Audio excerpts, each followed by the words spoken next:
Olá, amigo.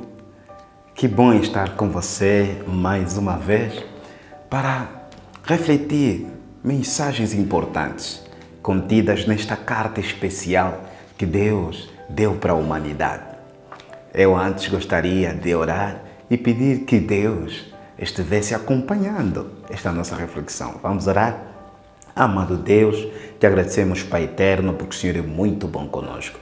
Queremos pedir tua orientação, o teu cuidado, a tua orientação neste momento para que possamos entender a tua mensagem especial para nós. No nome de Jesus, amém. Olha, eu quero refletir com você um dos momentos mais importantes da igreja cristã. Estou falando do Pentecoste, do derramamento do Espírito Santo. Vamos abrir o livro de Atos. O livro de Atos, capítulo 2. Esse capítulo, registra esse momento importante da igreja. Olhe o que a Bíblia diz, Atos, capítulo 2, verso 1. Diz assim: cumprindo-se o dia do Pentecostes, estavam todos reunidos no mesmo lugar e de repente veio do céu um som como de um vento veemente e impetuoso. Encheu toda a casa em que estavam sentados e foram vistas por eles línguas repartidas como que de fogo, as quais pousaram sobre eles. E todos, verso 4, foram cheios do Espírito Santo e começaram a falar em outras línguas, conforme o Espírito lhes concedia que falassem. Extraordinário, eu acho muito extraordinário. Deus seja louvado.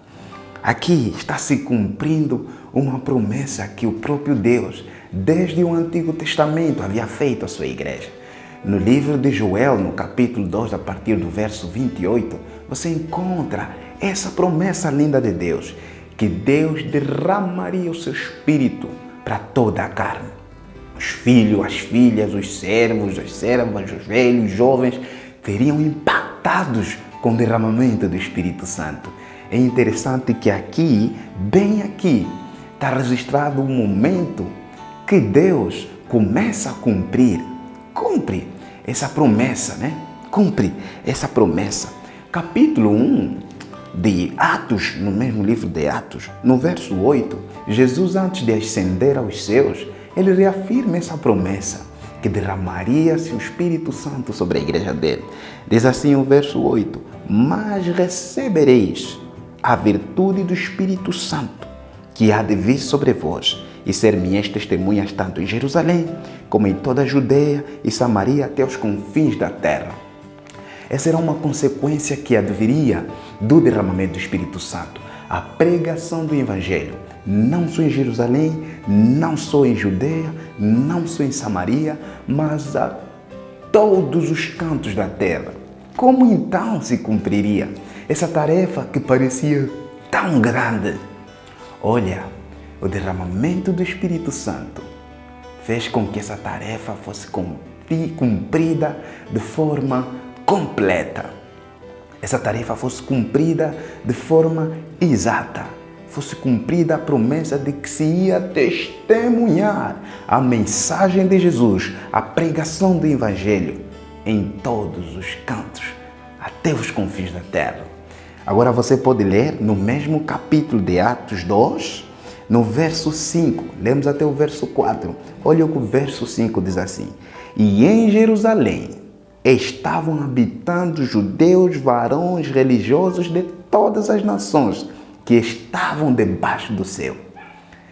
Que momento mais exato para o derramamento do Espírito Santo. Que momento mais exato para se comunicar às pessoas. A Bíblia está dizendo que aqui, no dia do Pentecoste, nesse período das festividades judaicas, há 50 dias atrás havia acontecido a Páscoa, estavam ali as festividades judaicas acontecendo. Agora era a festividade do Pentecoste e Deus derrama o seu Espírito nesse momento. E ali os discípulos, aqueles que estavam naquela sala, foram cheios do Espírito Santo e começaram a falar em outras línguas. Estavam ali todos aqueles que, por consequência do cativeiro, do exílio, haviam sido dispersos, aconteceu a dispersação, haviam parado a todos os países que existiam naquela época. Diz assim o verso 5, todos os judeus que habitavam em todas as nações que estavam debaixo do céu. Agora, ao voltar para essas nações, eles poderiam levar a palavra de Deus, o Evangelho de Cristo. E olha que alguns, olhando para este momento, aparece então a que se chama de a glossolalia. A glossolalia e a xenolalia são dois termos que se usam para abordar sobre esse momento. Xenolalia, xenos, a palavra grega para estranha, lalia, você pode entender língua, né? Línguas estranhas, xenolalia. Então, esse momento da xenolalia, dos discípulos estarem falando línguas estranhas, alguns também entendem que seria numa dimensão de glossolalia. Glossolalia, então, seria aquilo que alguns falam que seria a língua dos anjos. Uma língua que você, ao citá-la, você mesmo que está falando, não entende. Nem as pessoas que estão ouvindo acabam entendendo. Mas aqui aconteceu a xenolalia, né?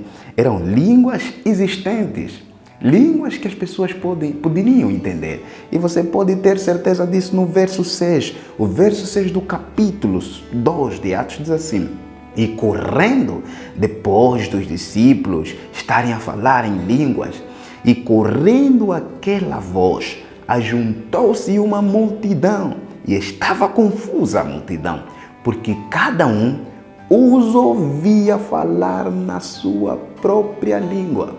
Entendeu? Cada um os ouvia falar na sua própria língua.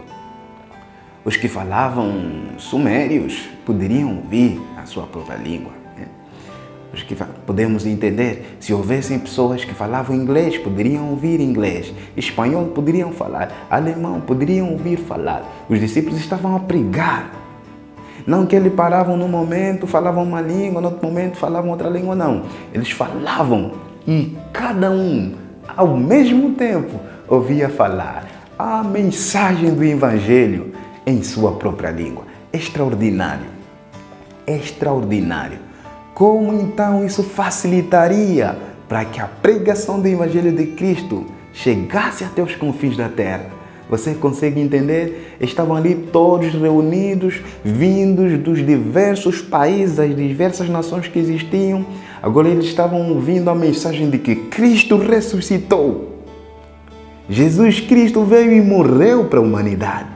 Esse evangelho puro estava sendo comunicado naquele momento para os representantes de todas as nações. Podemos assim entender. Quando Deus dá um dom, Ele dá com um propósito e Ele dá no momento exato. No momento exato, Deus concedeu o dom de língua para a sua igreja, para o aperfeiçoamento da sua igreja, para o aperfeiçoamento dos santos, para o cumprimento da pregação do Evangelho a todo mundo. Você talvez recebeu um dom de Deus e você acha que Deus não deu no momento certo.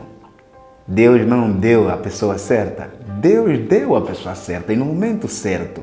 Você é a pessoa certa para receber o dom que Deus concedeu a você. E foi concedido no momento certo. E você é capaz de executar esse dom. Deus, o Espírito Santo, não se engana. Essa possibilidade não existe a Ele. E se concedeu o dom do canto para você, o dom da visitação para você, o dom da administração da palavra para você. Não importa o dom que você entende que você recebeu, Deus o deu porque achou necessário dar para você. E Ele quer que seja usado para a pregação do Evangelho de Cristo. Amém? Esta é a razão pelo qual Deus derramou o dom de língua à sua igreja. E depois das festividades, estes judeus poderiam voltar às nações onde vinham e pregariam a mensagem de Cristo. O que você tem feito com seu dom? Hoje nós temos um eco, uma consequência desse momento extraordinário da igreja. Hoje a mensagem de Deus está em todos os continentes, né? Todos os continentes habitáveis. Está lá a mensagem de Deus. Está lá a pregação do Evangelho. Eu quero crer que a partir desse momento houve facilitação para que essa mensagem chegasse. Agora hoje podemos exultar de alegria, porque a mensagem do Evangelho está a ser pregada até os confins da terra. E você pode ser um meio pelo qual essa mensagem pode ser pregada. Você tem sido um agente ativo na pregação do Evangelho? Ou você apenas tem sido aquele igual à parábola do capítulo 25 de Mateus que recebeu o talento e enterrou? Não enterre o seu talento. Não enterre o seu talento. Explore-o a favor da obra do Senhor. Vamos orar?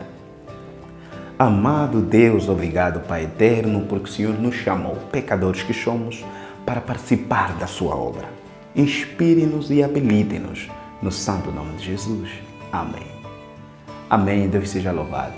Convido você a partilhar essa mensagem. Partilhe para mais pessoas. Deixe um like na página do Facebook, lá na página breve, e inscreva-se no canal do YouTube. Que o Senhor o possa abençoar. Amém. Estamos juntos.